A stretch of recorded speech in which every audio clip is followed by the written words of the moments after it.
Is Jokic the best player in the world?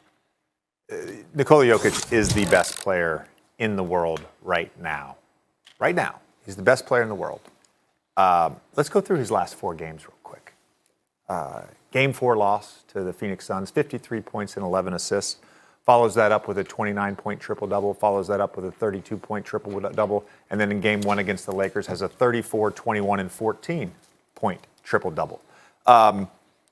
First player ever with 30-point triple-doubles and 70% shooting in consecutive games in NBA history. No one on the planet is a better basketball player than Nikola Jokic right now. If you can argue that, I'm very curious to see your argument. Nikola Jokic is the best center in the universe. He's not. If you walk around, if you stand upright, and you can dribble a basketball, and you play the center position, can't nobody see Yoke right now. Can't nobody see him, not even with the Hubble telescope. And you can see on Jupiter with the Hubble telescope.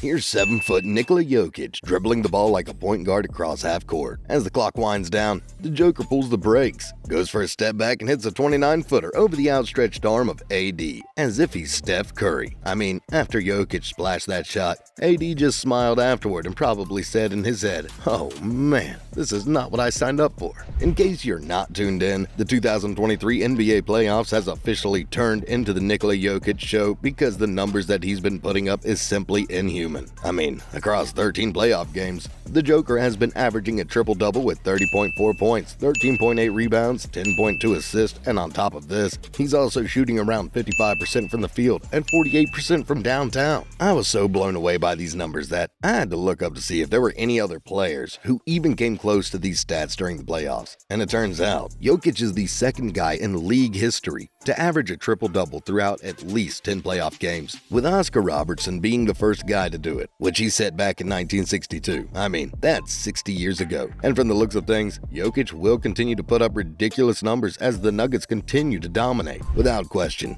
Jokic is the ultimate all-around guy for the Nuggets. I mean, he sets up plays, grabs rebounds, defends the interior, and more importantly, scores the ball when it matters most. Anyways, the Joker literally has a ton of tricks up his sleeve, with his basketball IQ being at the top of his class. And now, let's take a look at how he's been impacting his team with his incredible playmaking. Here's Jokic taking his time patiently at the elbow. Now, as he was surveying the floor, he noticed that Connolly was sagging too far. And so, without hesitation, he threw a no-look skip pass, and KCP did the rest by knocking down this corner pocket 3. Within split seconds, Jokic can find the open man with his eagle-eyed vision. And in this side split action, the Joker once again did his magic by throwing a hook pass to the cutting MPJ for an easy bucket. Now, aside from making the right plays, acting as a hub in their half-court sets, there are also some instances where Jokic creates plays for them coming off the dribble or on the run. See, Jokic assumed the role of a point guard and engaged in a two-man game with Gordon right here. And after recognizing that Gordon slipped free on the roll, Jokic delivered a nice alley-oop pass on top to finish this eye-in-the-sky play.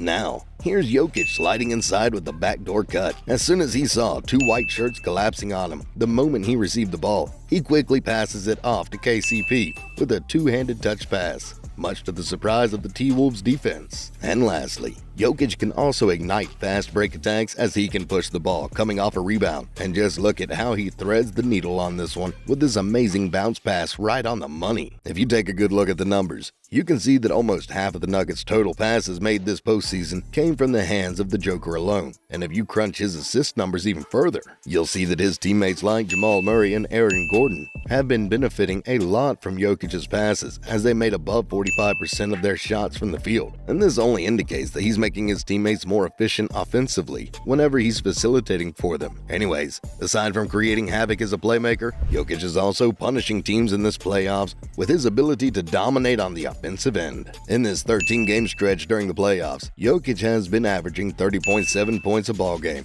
with 18.3 points coming from the paint. And what's amazing about his offensive game is that he can dominate by throwing up awkward-looking shots and soft touches around the rim as if everything looks so easy for him. I mean, here's Jokic attacking the lane with Gobert, waiting on the drop. Now, knowing his reputation as a great passer, Gobert thought that Jokic was gonna pass the ball to Gordon. However, Jokic pivoted the other way around and finished this one with a soft floater off the glass. And in this possession, look at how Jokic toyed with Gobert once again, using his smooth footwork before dropping the fade in his grill. Anyways, if that kind of shot doesn't work, Jokic can just straight up bully ball his way inside the paint to get easy 2 points. Now, what I also love about Jokic's game is that he can also put his head down and attack coming from the outside, just like what he did here against Landale. And lastly, because of his massive size, Jokic can just simply throw his weight around inside the shaded line and grab offensive boards all day, since no one can box him out. Based on his performance in the first 2 rounds, it seems like there's no living man that can stop Jokic from dominating. And after defeating the Suns in 6 games, Kevin Durant even went on to praise Jokic and talk about his greatness. I always have respect.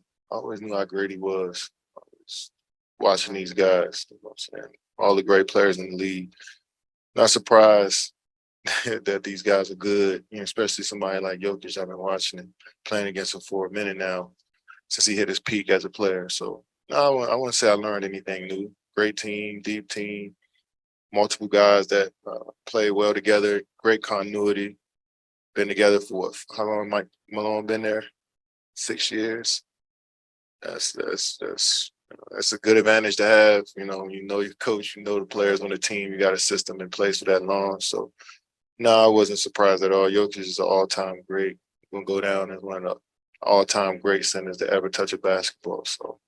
As we've seen in this 13-game playoff stretch in the West Conference, no team has been able to stop Jokic, and even against the top centers in the league. I mean, whether it's DeAndre Ayton, Anthony Davis, and the 3-time Defensive Player of the Year, Rudy Gobert, none of these guys were able to contain Jokic or even slow him down one bit. After consecutive years of playoff meltdowns, it looks like Nikola Jokic and the rest of the Nuggets are finally ready to amp up their game to the next level with the way they're killing it right now. And as long as the Joker remains healthy, I'm pretty sure that the Nuggets will continue to inch forward towards reaching their ultimate goal, and that is to win an NBA championship. What's your favorite part of Jokic's game? Let us know in the comments below. And speaking of domination, here's another video of a player who's been dominating. If you want to see more on him making a fool out of everyone, be sure to click this video. Go ahead and click it. It's free.